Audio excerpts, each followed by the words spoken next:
আসসালামু আলাইকুম। গত ভিডিওতে আমি আপনাদের সাথে একটি ভিডিও শেয়ার করেছিলাম, সেটি হলো ক্রিপ্টো ট্যাব। তো আমি ওখানে অনেককে নিষেধ করেছি যে ক্রিপ্টো ট্যাবে আপাতত কাজ করার দরকার নাই। তো সেটি কেন করেছি, কারণ তখন আমার পেমেন্ট পেন্ডিংয়ে ছিল। তো আজকের এই ভিডিওতে আমি আপনাদের এ টু জেড দেখিয়ে দিব যে আসলে ক্রিপ্টো ট্যাব কি স্ক্যাম করেছে নাকি করে নাই। তা আসলে এক কথায় বলতে গেলে ক্রিপ্টো ট্যাব স্ক্যাম করে নাই, কিন্তু আপনার পেমেন্টটি কেন পেন্ডিংয়ে রয়েছে সেটি আমি আলোচনা করব।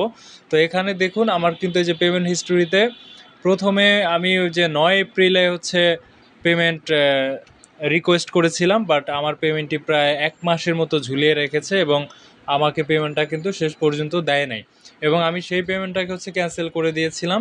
তো ক্যান্সেল করে দেওয়ার পরে আমি পুনরায় নতুন করে আবার 7,001 সাতোশি পেমেন্ট রিকোয়েস্ট করি। সেটা আমি 5 মেতে পেমেন্ট রিকোয়েস্ট করি এবং 6 মেতে কিন্তু আমাকে তারা পেমেন্টটি দিয়ে দেয়। তো এখানে লক্ষ্য করুন, এই যে ডেট কিন্তু শো করতেছে এবং নিচে ট্রানজ্যাকশন ইজ কমপ্লিট দেখাচ্ছে এবং আমার ওয়ালেট চেক করতে বলতেছে। তো আমি আমার ওয়ালেটটি আপনাদের দেখাই যে আমার পেমেন্টটি আসছে কিনা। তো আমি হিস্টোরিতে চলে গেলে দেখুন বন্ধুরা, 6 মে আমি 5 মেতে পেমেন্ট রিকোয়েস্ট করেছিলাম এবং 6 মেতে সেটি রিসিভ হয়েছে তাদের এনসি ওয়ালেটে।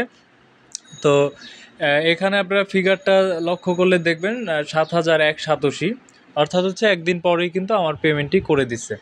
এখন প্রশ্ন হলো যে তাইলে ক্রিপ্টো ট্যাব এত ওয়েটিংয়ে রাখতেছে কেন এবং এত পেন্ডিংয়ে রাখতেছে কেন, মানুষকে ভোগান্তি দিচ্ছে কেন?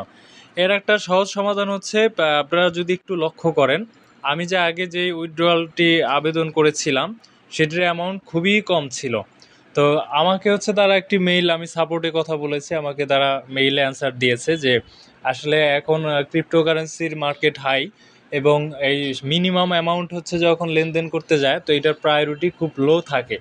অর্থাৎ আপনি যদি ন্যূনতম খুব কম অ্যামাউন্টের পেমেন্ট রিকোয়েস্ট করেন তো সেটা অনেক সময় সাপেক্ষ ব্যাপার এবং এটার একটা ফি আছে।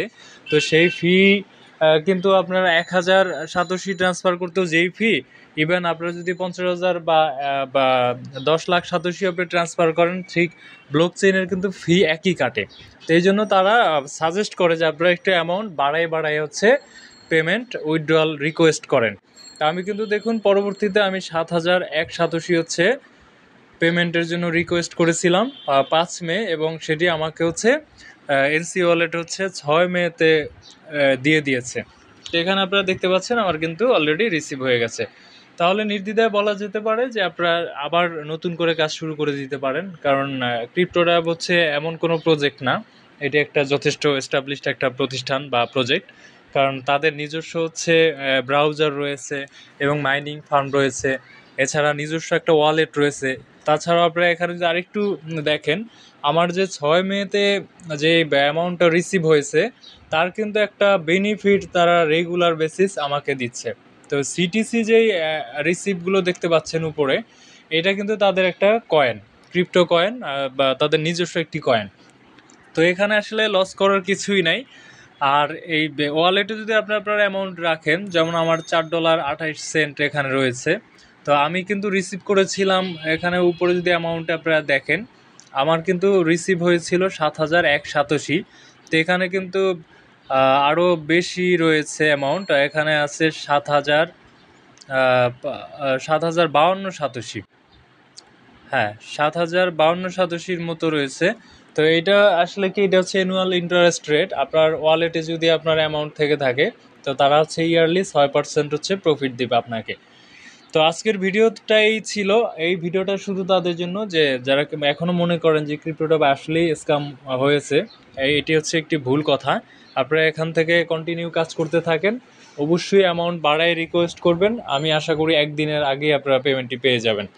তো ধন্যবাদ আপনাদের ভিডিওটি দেখার জন্য এবং নতুন ভিডিওতে আমন্ত্রণ জানিয়ে আজকের মতো বিদায় নিচ্ছি। আল্লাহ হাফেজ।